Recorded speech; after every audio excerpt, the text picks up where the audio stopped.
Okay, so the fourth question is the impact of child obedience on good governance according to Confucianism.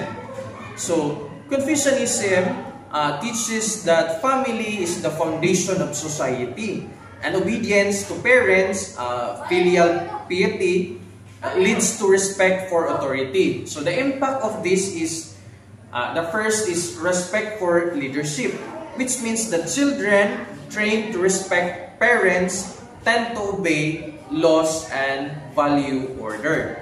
And the second one is moral citizens.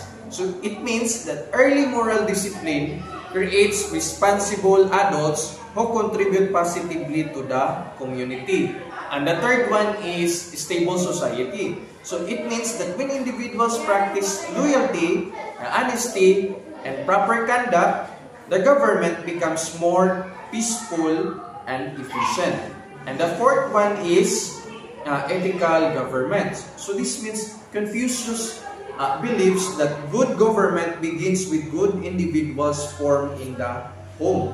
And therefore, Confucianism, child obedience, help produce discipline, respect, and civic-minded citizens, strengthening government stability.